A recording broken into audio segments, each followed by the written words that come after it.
मैं अनिल कुमार दीक्षित अपने video channel Dixit जी speaks के साथ एक दफ़ा पुनः आपके समक्ष हाजिर हूँ। मैं अपने सभी श्रोताओं, अपने दर्शकों का अपने इस वीडियो चैनल में हार्दिक अभिनंदन करता हूँ, स्वागत करता हूँ। जैसा कि आपको पता है कि हम लोग इस समय एक भक्ति श्रृंखला चला रहे हैं। हम उसके 3 भाग दे चुके हैं और आज ये चौथा भाग है।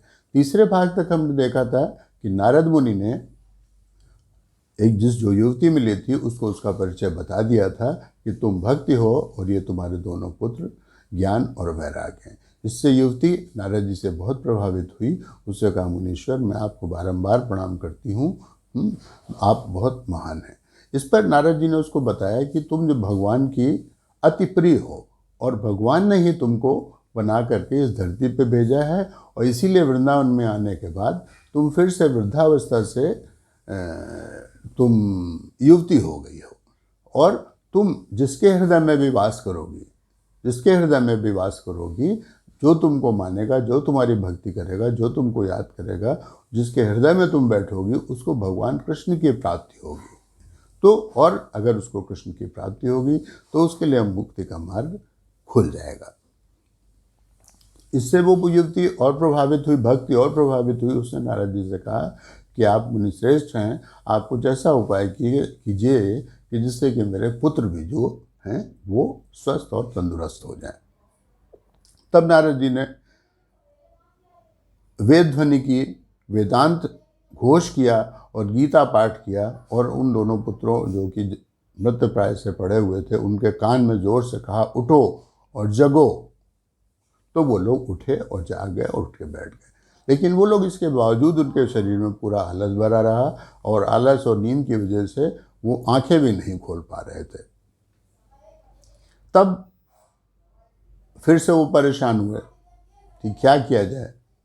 वो युवती फिर से रोने लगी कि ये लोग तो फिर से हैं। तो फिर एक आकाशवाणी हुई।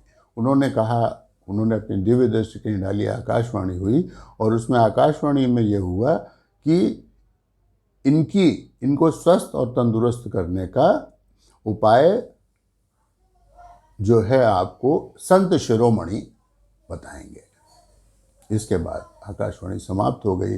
नारद जी चिंता में पड़ गए कि ये संत शिरोमणि मिलेंगे कहाँ पर, किससे पूछें। खैर वो निकल पड़े पूछने के लिए। रास्ते में उनको जितने भी संत मिले, साधु मिले, विद्वान मिले, सबसे उन्होंने पूछा, लेकिन किसी ने भी उनको उसका कोई उचित उत्तर दे नहीं पाया।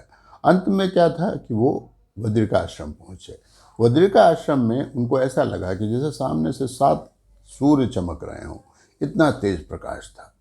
लेकिन मुनीश्वर ने धीरे धीरे करके उस प्रकाश को सहने की शक्ति आई। तो शक्ति में उन्होंने देखा कि सनकाद मुनि हैं। उन्होंने उनसे, सनकाद मुनि को भक्ति की, ज्ञान और वैराग्य की पूरी कथा सुनाई और उनसे कहा कि आप उनको स्वस्थ करने का उपाय बताइए।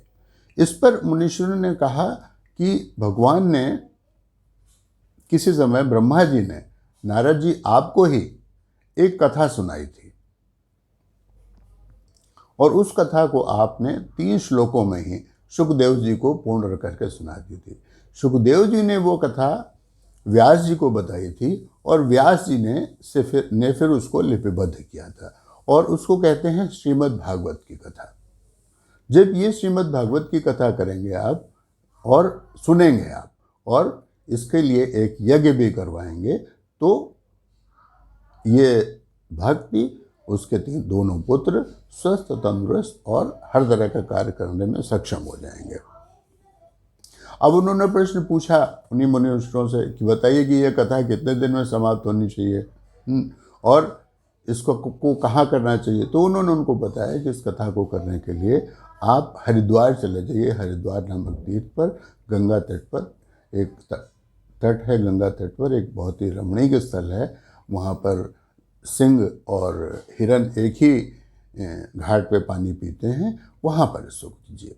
तो इसके बाद जो नारद जी थे वो तुरंत उन्होंने प्रस्थान किया हरिद्वार के लिए और वहाँ पर यज्ञ करने का निश्चय किया और जब उन्होंने ये घोषणा सुनी तो पूरे संसार में हलचल मच गई कि इस तरह की एक भागवत कथा सुनाई जा रही है जिससे कि सभी प्राणियों का कल्याण होगा। तो चारों ओर देवलोक में भी और पृथ्वी लोक में भी और इसके पाताल लोक में भी इसकी गूंज फैल गई। सभी तो सारे के सारे लोग, जितने भी वेद थे, तीर्थ थे, नदियाँ थीं, दिशाएं, वन, पर्वत,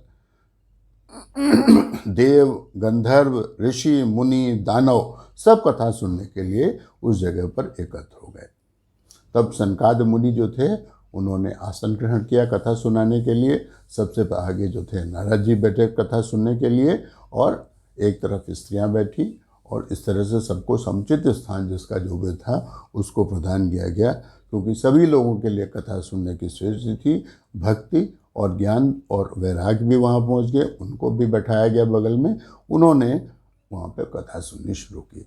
तो इसके आगे की कथा हम अपने अगले वीडियो में बताएंगे। आज हम वीडियो यहीं पर समाप्त करते हैं।